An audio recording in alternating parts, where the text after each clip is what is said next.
Hey, everybody, and welcome to Your Next. I'm your host, Jerome, and we are on the other side of the pond again. We've got Kevin Nolan with us, and he is an exited founder, but we'll find out more about that as we get into the show. I'm really excited about this one. In talking with Kevin before we got to this point of recording, I realized how little emphasis that we put on the nourish phase of the next transition process on this show. We just kind of talk about it a little bit and then we move on. And Kevin has really immersed himself in that part of our process. And so it's going to be amazing to hear his story and how he took time to really get to know himself on the backside of his exit. So, with that said, hey, Kevin, welcome to the show, man. Thanks for joining us today. Hi, Jerome. And thank you for the invite and delighted to be here. I'm looking forward to it. So, I always like to open up these shows with a simple question. So, you had an exit, right? Yep, we had an exit from the business in February of 22 after 17 years in business. It was something when we set the business up back in 2005. We had hoped for an exit, but we had this idea maybe of an earlier exit, 5, 6 years. But when we look at the average for companies, we were fairly well on it for this part of the world. A lot of companies, it's 16 or 17 years for tech companies to find their exit. The business that was helping us as a broker to complete that deal, I think their average is 17 years and 2 months. So we were bang on the average, and but glad to get there in the end.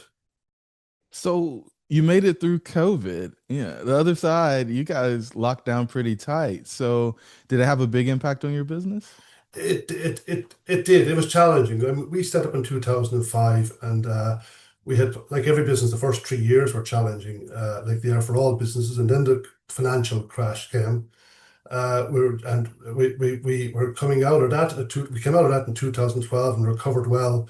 And we had good years from 2012 up to COVID, and like everything, like everybody, COVID hit us. But thankfully, I suppose we were in a sector that wasn't as badly impacted. Say the hospitality was more impacted. We were in the convenience, retail, and forecourt market, which stayed open and stayed active and stayed using our technology. And we rode out that the COVID period. And shortly after, an opportunity came where there was an offer made to us, and we went into a process of exploring an exit. And we're glad to say there was good interest, and we found a company who were looking to take what we had developed and bring it to the next level. Now, most people would just run off and start another business after they exit. Because, I mean, you're still pretty young to be work optional. Uh, did you have a temptation to just jump in and start another business? Yeah, I absolutely did, and I'll just give you the last. So we sold our business in February 22. I exited in June of that year, and I had the expected feelings of elation and a sense of freedom of having sold a business financially free after so many years. And what surprised me though was after a number of months, about 4 or 5 months, those sensations dissipated. There was more confusion and uncertainty around what next. And that was really challenging because you don't, I suppose, realize when you're in work, but a lot of your identity and a lot of your connections and a lot of your routine is around your whole work day. And and particularly when you're building your own business, it's full on. So that was a surprise. But it's something I had, I suppose, I was probably better prepared for the most, in that I had learned and I had been very conscious of understanding that dynamic. And I would call it mindset conditioning, in that, we are a product of our experiences and our thoughts and our experiences. And it creates, I suppose, our own self-image, how we see ourselves, how we see what's possible for us. I had studied a lot of that whole area over the years. So for me, intuition at that point is critical to try and listen to what intuitively feels right. And for me, jumping back in didn't feel right, even though the temptation was there. It felt a safe option. A lot of people are asking you, what are you doing next? And you don't have answers. You don't know what you're doing next. And it's something we always knew what you were doing, and you were clear of the path you were on, to be saying, I don't really know now where I'm going after this. So, but I did take time. And for me, taking time was to allow a space from the life I had, which was very driven, controlled, focused, to see what came to me next. So I repeated something that I did in my 20s when I started working in business. I had left my job like that. I felt there was something more. I went solo traveling, and that gave me the space and the headspace to get clarity what I want to do. So I did the same again. I started a period of solo travel, both walking the Camino in Spain. If your listeners may be or may not be familiar with it, it's a pilgrim walk across the north of Spain, 800 kilometers, and through Portugal as well. I walked 800 kilometers of that, which was 500 miles of both those routes. I learned to ride a motorbike for the first time when traveling Italy, Portugal, uh, around the coast of Ireland. But all of that, I did it as a solo trips, and it was really unbelievably helpful to help me clear my head and just reset and relook at where I wanted to go with the next phase of my life. I was 55 when I sold my business. Um, I felt, okay, if I'm lucky here with life, I could be here for another 30 years. They could be the most exciting 30 years of my life if I get this right. But jumping back in to something the same did not feel correct for me. Um, and that's why I suppose I took time, and that time has been invaluable to help me get clarity on where I wanted to go.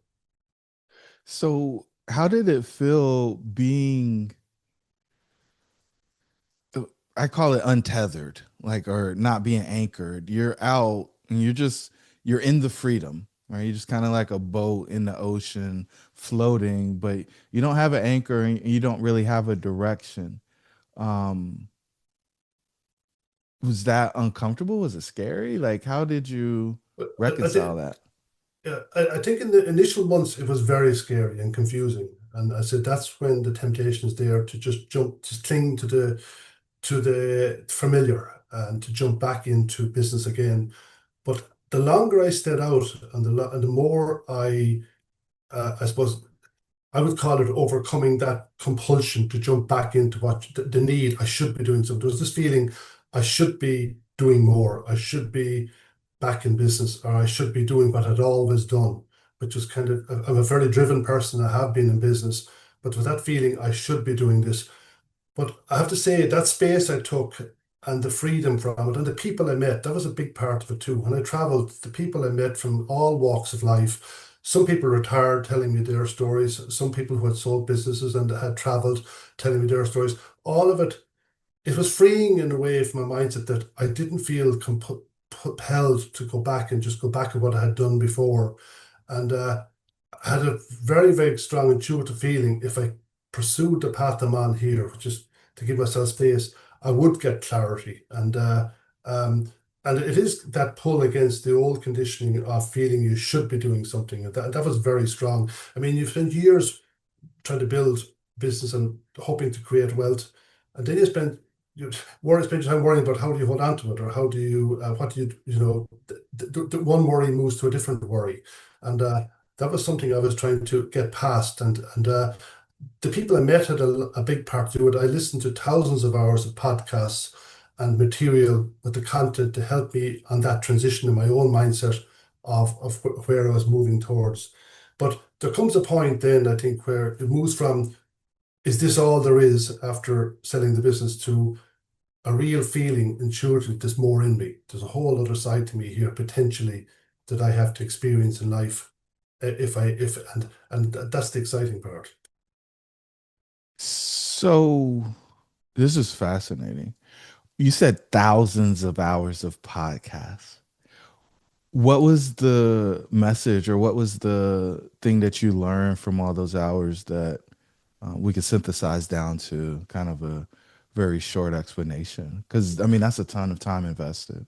It is, and I'm trying to. I've part of this, and I've written about this as well. I started writing this for my own benefit, and it's probably evolved now into a book I hope to publish soon. But the biggest part really was to understand that all of us in all our lives, and it's natural, are conditioned based on our experiences, and you're limited by that mindset conditioning as to who you see yourself as being, what you see, what you believe is possible for you. You have beliefs what's possible. Those beliefs have limits, and most people work within the paradigm of that. Some people are afraid to, 40 years in one job, they're afraid to leave it.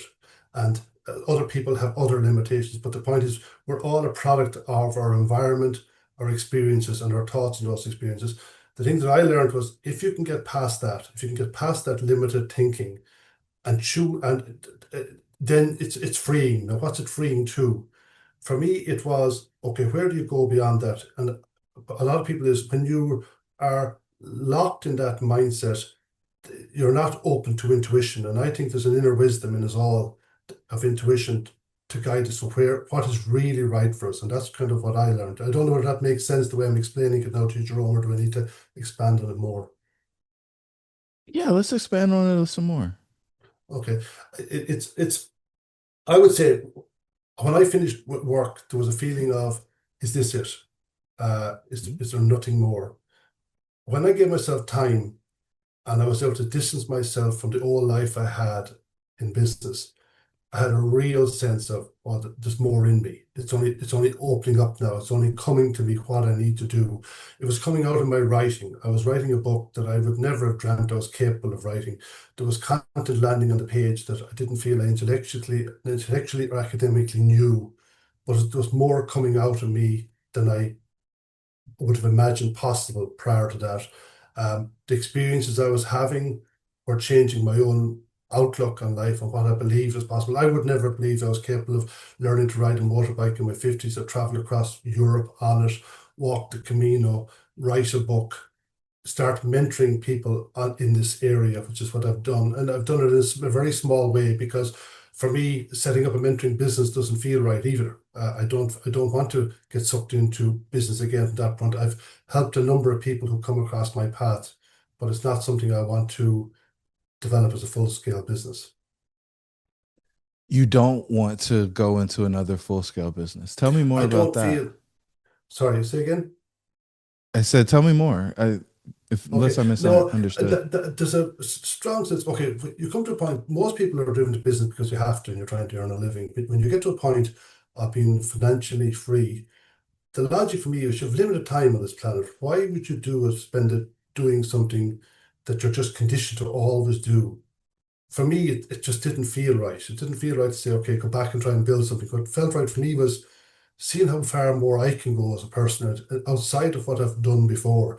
I've was self-employed. I set up a business. I sold it. A lot of people don't ever achieve that.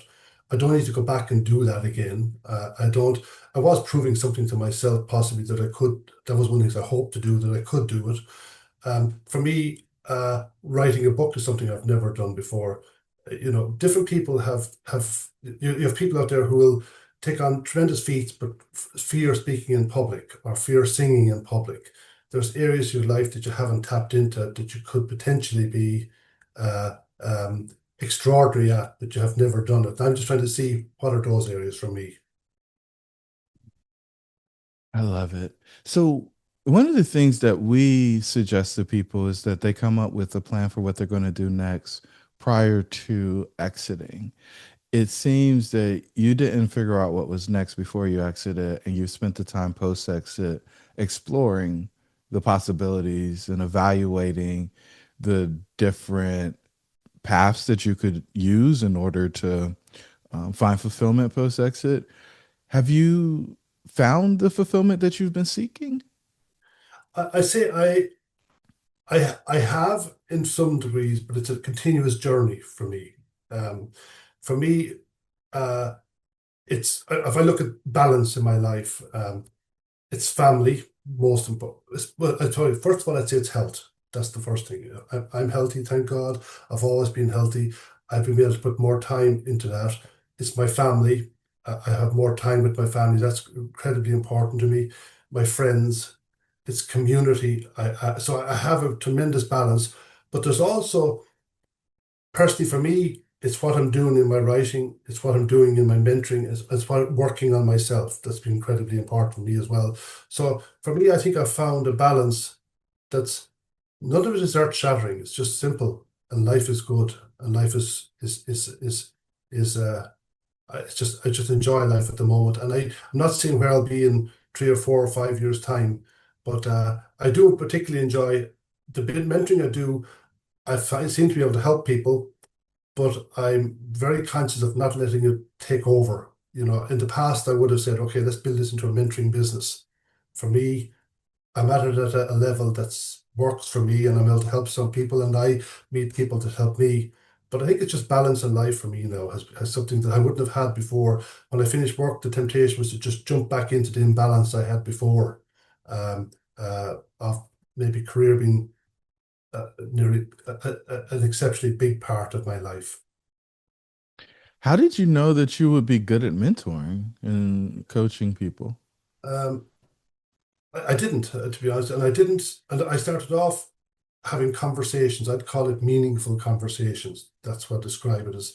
And people seem to get something from it. And I was trying to work out how do you measure the value of those. And I remember having, you know, somebody asked the question, how do you measure the value of a conversation? How do you measure the value of a mentoring conversation?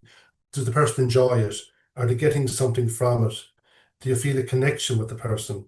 Time is passing too quickly. There's a number of that I just found that those conversations were productive, they were meaningful, and well to help people. I wasn't charging for them. I didn't feel confident enough to charge for them. I was just helping people as you go, and that's how it evolved.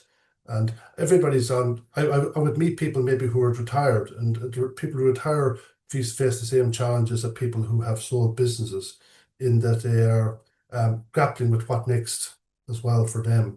Maybe the thoughts playing golf every day would be happy for the rest of my life, and that after 6 months of it, to find no, this isn't it. They need more.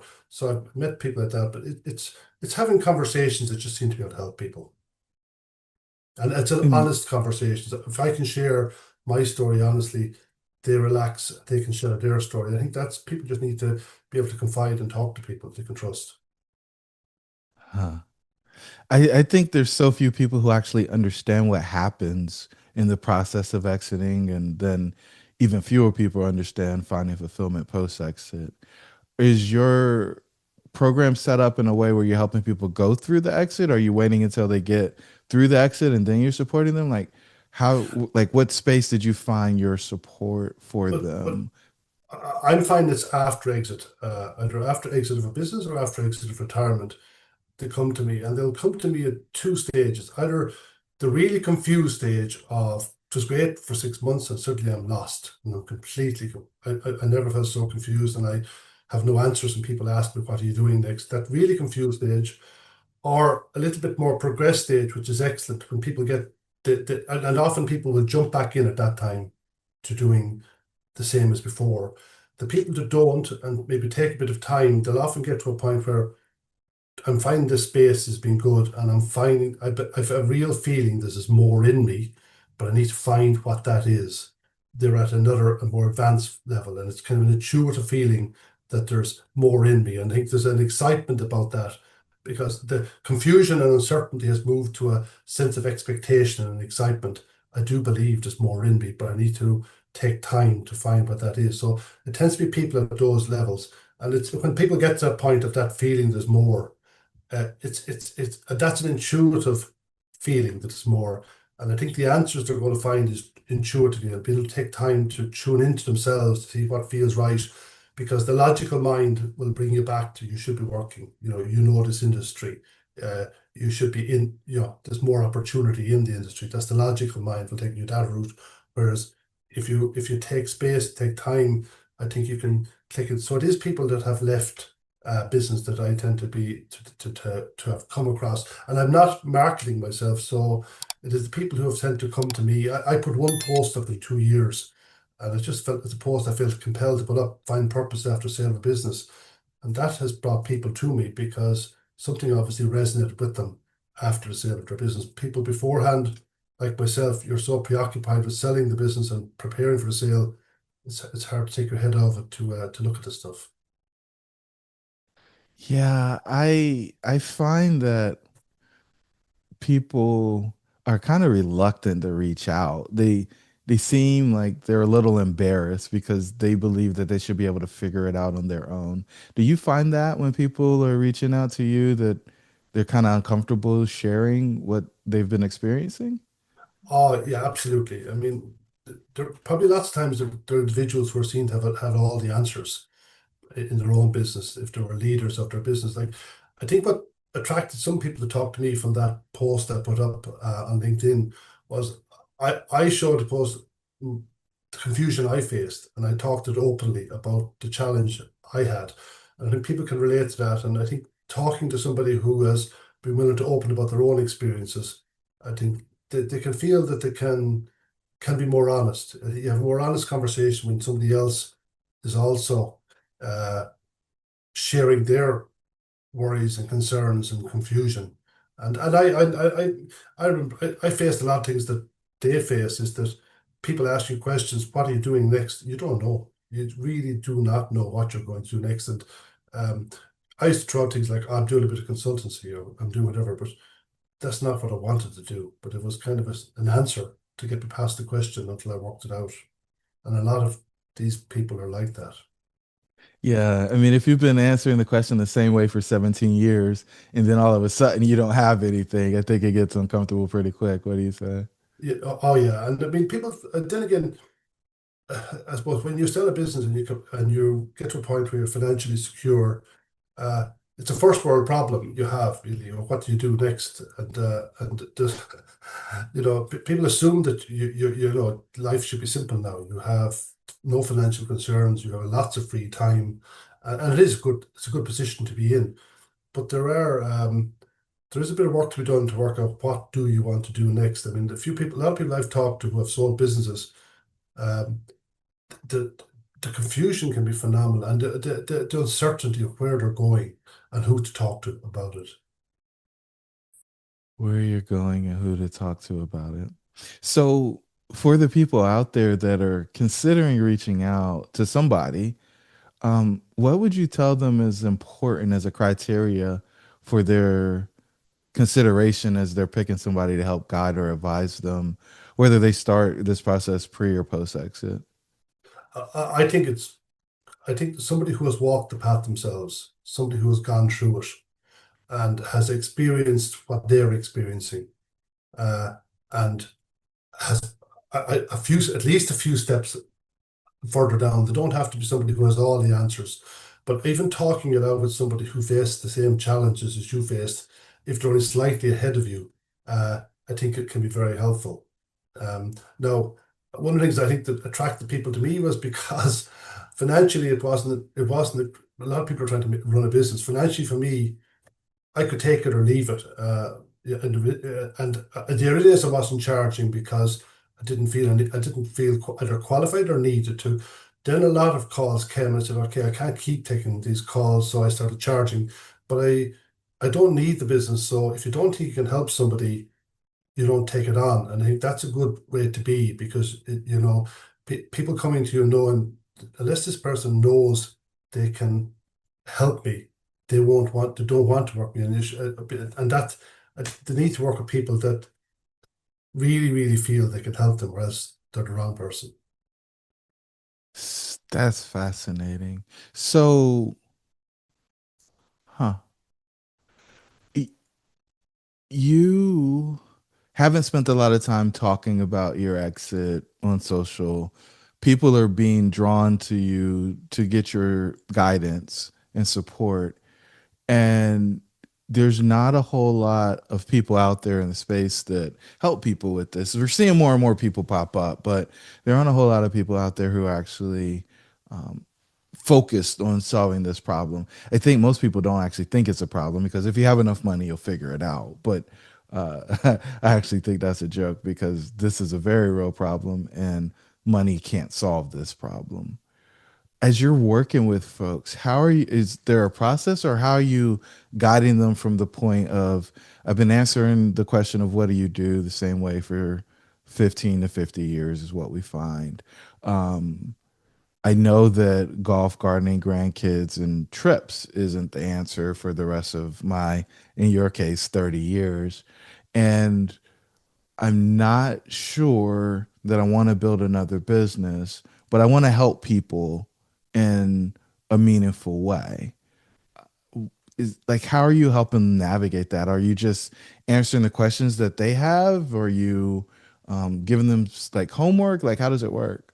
I think a lot for me is first of all, I can never tell them what they should do. and I'd never tried to. That's the first thing. And secondly, I'd say to them, what, what I believe, the answers to what you should really do are within you, but you got to tap into that side of yourself to pick it out, to be able to see it.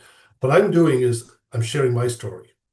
I'm sharing my experiences. That's the and that there's a lot of commonalities, a lot of the emotional, say the fear, the confusion, the uncertainty, uh, the dealing with questions from others, all that stuff that we everybody deals with that stuff. And again, and then well, how did you deal with that? Okay, what did you do? Well, I started writing. I found that good.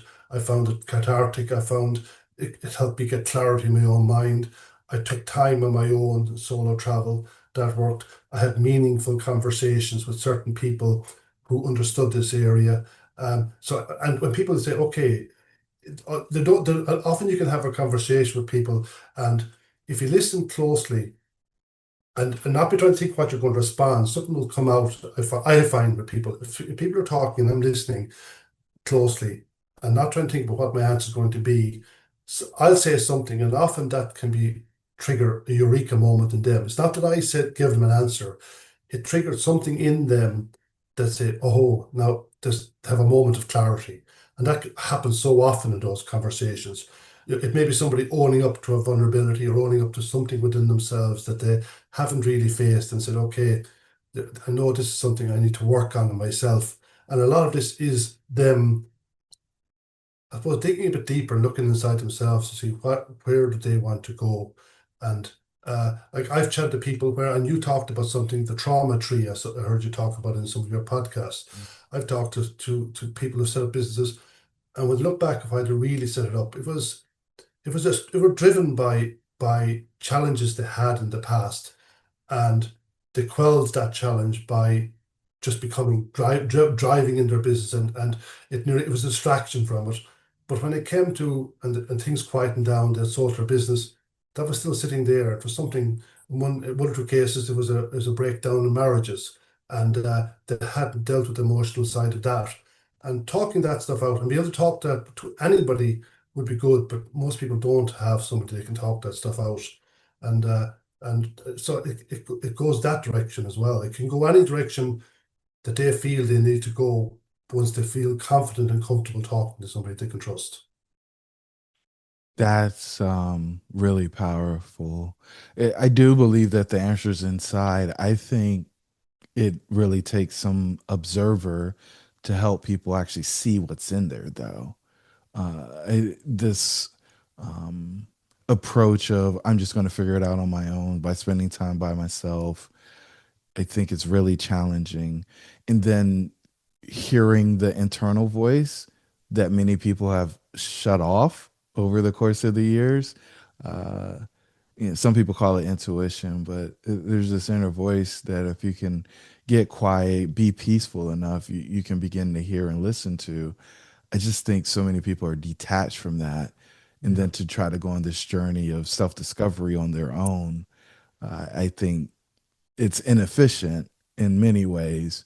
And for some people, it's ineffective just because they don't ever get there. Do you find that you help people speed up that process when you're helping them through the mentorship that you do? Y- Yeah, I do.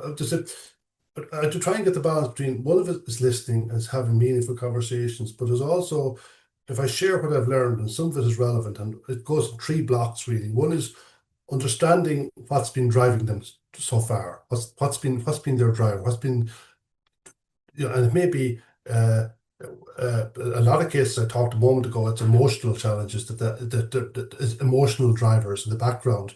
What's been driving you? Understand how it's been uh, uh, steering your life. Then, okay, what are the things you can do to overcome that? And for me, it was, as I say, writing. It was meaningful conversations. It was time alone. It was solo travel, and to free the mind to be able to see within yourself what feels right, and it's tuning into that inner wisdom yourself, that intuition. That to me is key to it all. But when people come, a lot of people come, they're nowhere near that. All there is confusion. I should know.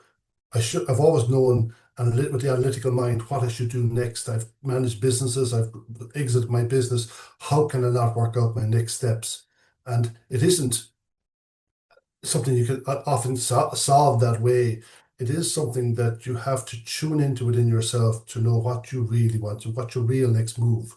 Because the driver, maybe financially, isn't there anymore. You really don't need to work more. You don't need to create another business, but the compulsion is there to do it because that's how you've been living for the last 40 years. So it's bringing them to that process of tuning into themselves.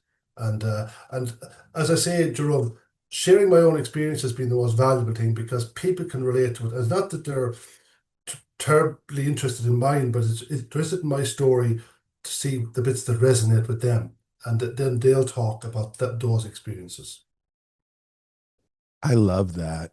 I think firsthand experience is a great teacher for other people because they don't have to make the same mistakes and they kind of know the path that they can go in order to get a similar result by modeling.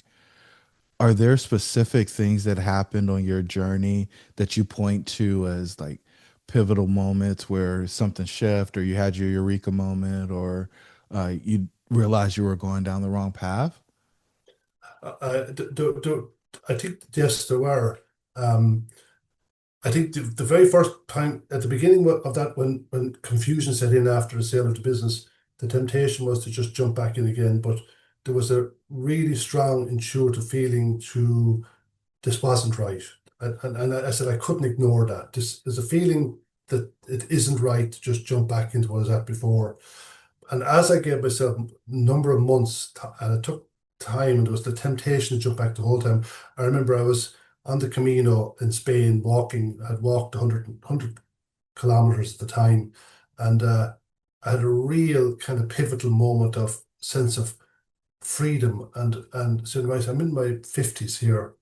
I could have 30 years. And it was a real sense of anything was possible for me now. I could feel my own mindset was opening up to the possibilities in front of me. Whereas, and I was completely free, but I was, from a mindset point of view, I was locking myself back into going the same life that was familiar, jump back into the familiar roles I had before.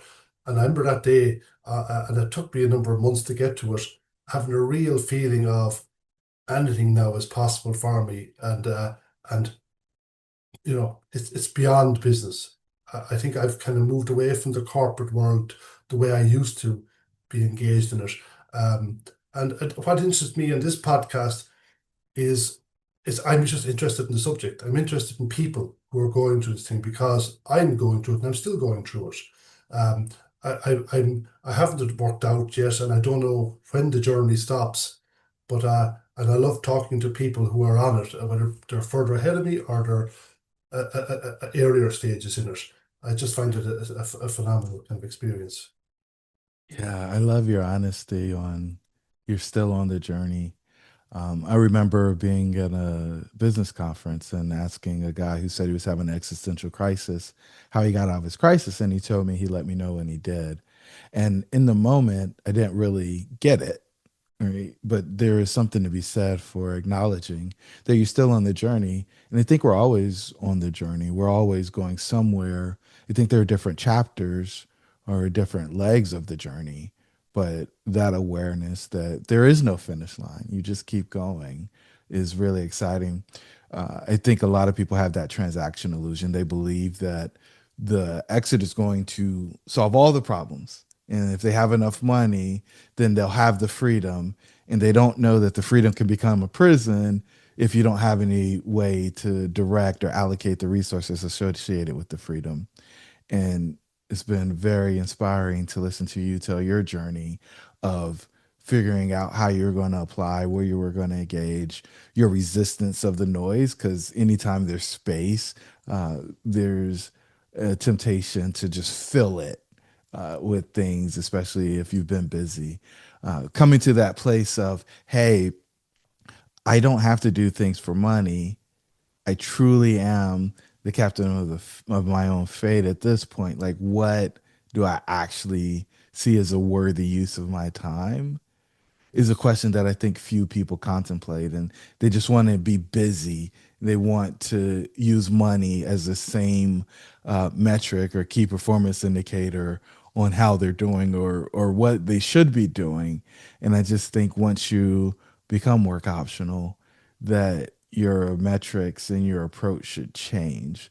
And so, with that said, what are you optimizing for? Like, what is your metric for knowing that you're having the impact that you want to have on the planet?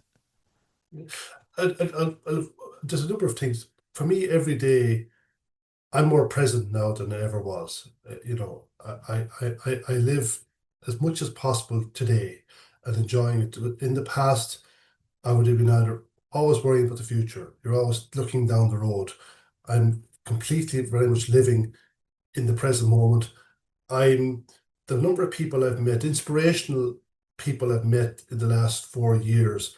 They're for some reason I seem drawn to them or they're drawn to me. I'm just meeting more and more interesting people that are on the same journey. And uh, it's, I'm not sure if I'm answering your question correctly on this, but having those kind of conversations with those people is something I really enjoy.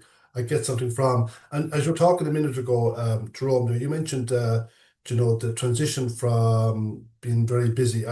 Something I read there recently was, you know, all of us in business, we're driven and we're motivated by the journey of building a successful business. And the shock becomes then when we succeed, how come it doesn't feel as exciting as I thought it was? It's exciting during the building, and I was excited about building my business, but nearly I heard described as a satiation reward system shuts down. You've now arrived. The same motivation to drive is not there anymore. Now I'm trying to look at, okay, what if you could have a life that was always there, and what would it be always there in? It would always be there as you work on yourself because there's no end. As you keep working on that path of, okay, new experiences, what more are you capable of doing? Like for me, this is my first podcast. It's been a little bit daunting coming on it, and writing my book is a first for me. Traveling on motorbike across Europe is a first for me. Having new experiences, seeing what more is possible and what's possible the next 30 years for me is just exciting. And how do I want to spend my time? And part of that definitely is who else can I help on their journey as well? That's very, very important. But for me, I have to first do it for myself, and you're either going to be that'll inspire others or be an example to others, possibly. And I'm just finding that the conversations I'm having with people who are kind of on a similar route is just it's phenomenal. Wow. Wow, wow, wow. That is inspiring because I think so few people are considering others in their decision on what they can do. And you're like, no, like I want to impact people. I want to make a difference. And I just have to do it in the right ways. Um, I think many people, I want to go back to the transaction illusion because I don't want people to miss this. I think many people believe that the liquidity event is going to solve all their problems. I know that you mentioned there was some relief, but can you talk about the feelings around the transaction? Did you only have positive feelings? Were there any negative feelings? And how did you work through those if you did have them? At the time of the specific time of the transaction. Yeah. Okay, the specific time of the transaction, there were very positive feelings I had because we had achieved. But I would also say that I, reality doesn't set in till after, and it was a number of months after, where yes, we were it's financially, when you get to a point of being financially secure, it's a tremendous feeling. It's a weight off your shoulders. That side of it. And there is the expectation because one of the, I suppose, beliefs is that when you're successful and when you have achieved this financial position, you're set. Life is good. Life is going to be good from here on in. Your problems are solved. And you kind of a wake up call a number of months later. And I found out it was about 8 months after the transaction where I began to get, no, it doesn't. There's more to it than this. this isn't solving at all for me, and I need to work out what's the next step for me. So there was a period of 5 or 6 months where there was an unbelievable sense of euphoria around the freedom and have what I'd achieved, and there was a great sense of achievement.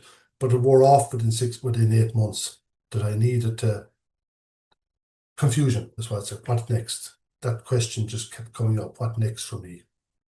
Does that answer your question, Jerome? Or are others, in your experience, have others having different feelings? Is it negative along with the positive at that early stage? Yeah, I think many people feel lost. I think many people struggle with the newfound freedom, and they struggle with the newfound wealth. They feel like immigrants to the land of wealth, and in that, they swing one or two ways pretty dramatically. I'm not going to spend anything because I'm scared I'm going to be poor again. I'm going to spend everything because I don't feel worthy of the money.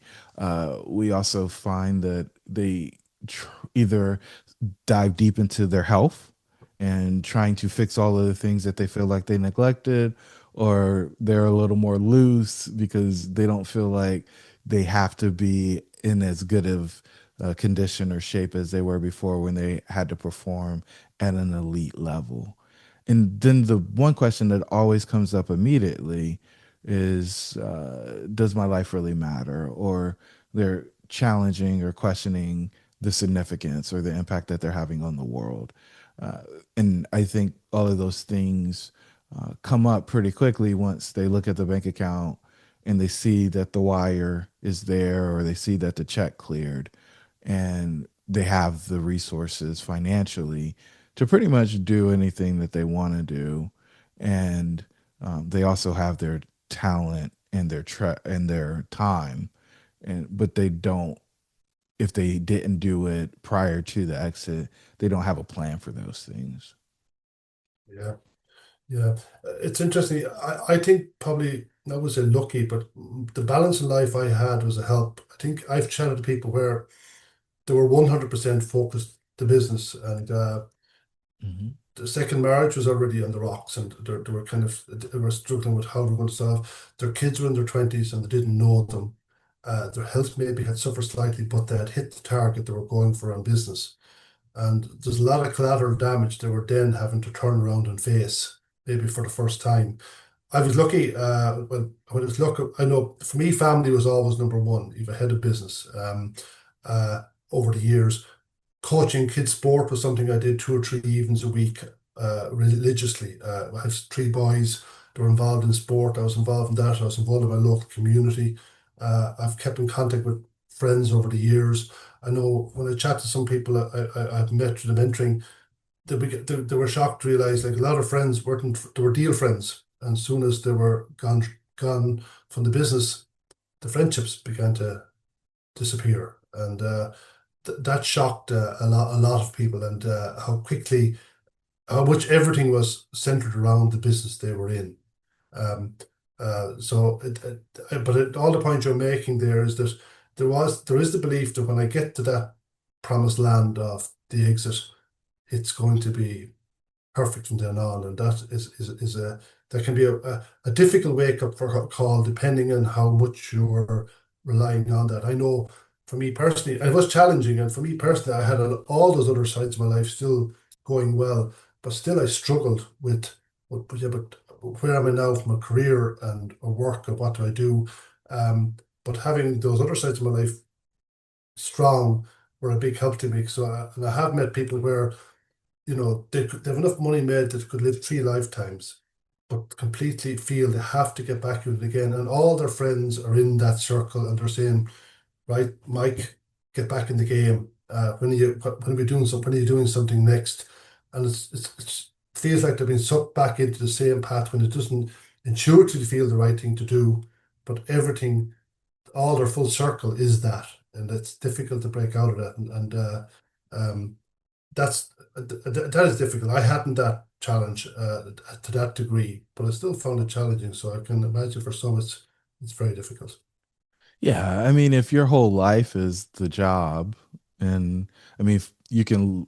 see pretty quickly by the way that you spend your time what your post-exit experience is going to be. Like if you're working 60 hours a week, you're not involved in any activities with family or friends outside of the people that you work with, and that goes away, you're going to feel completely lost. You're going to feel lonely, you're going to be detached, and you're going to go look for something else to plug into because you basically lost your life. For people who have a life outside of work, who are working with the kids and doing the stuff in the community, and they actually have hobbies and experiences in a life outside of work, which for some entrepreneurs, they would say that's blasphemous. I think it's important for total health that you have that. Those experiences are a little less challenging because the exit just amplifies what you've been doing. It creates more opportunities for you to do more of that if that's what you want to do. But still, replacing 40 to 80 hours a week of work is pretty challenging. One thing that I suspect happened, but I want to ask, when were you still involved in the day-to-day operation of your business at the point of exit? Only for 4 months. So I had a fairly quick exit after the sale of the business. Okay. Just 4 months after the sale of the business, and then I was gone. I had left the business. The Okay. position. And then prior to, like, how many hours a week were you working? No, for me, for us, it was 50 hours a week, kind of. It wasn't excessive. And that's something I suppose, and I had two partners in the business, and for all three of us, family was, I think, that was most important to all of us. And I think if you're in a situation with a partner in the business where one person is working 80, 90 hours a week and traveling all over the world, and the other person wants to be back home for family in the evening time, there's a conflict there. But thankfully, in our business, family was. I remember when my first was born, I remember thinking, I will get one crack at this. I don't want to mess this up. I remember having that really strong feeling, and so we now maybe we could have grown the business to be larger or whatever if we put more hours in. But for me, I got the balance right. I feel I don't have any regrets. I have a great relationship with the three boys, and with them the whole stage of of their all their matches, everything we did together, some great memories. But so I wouldn't say were that fanatical 80, 90 hours a week people. That wasn't that. It was, and I'm glad I didn't, and I would never do that. That Yeah. didn't feel right for me, to be honest, Joe. Yeah. Yeah. I think, yeah, I mean, there's a necessity for obsession at some points, but I think you probably can have a few different obsessions. Kevin, this has been Yeah. great, man. I really appreciate you being so transparent about your journey and sharing your lived experience. I think it's one thing to read something in a book. I think it's something completely different to actually walk the walk and then come back and share what you learned on the walk. So thank you so much for being a guest on the show. Okay, Joe, no, appreciate it. Thank you for the invite. I really enjoyed it. So, to our listeners, your dreams should be real. We'll catch you on the next episode.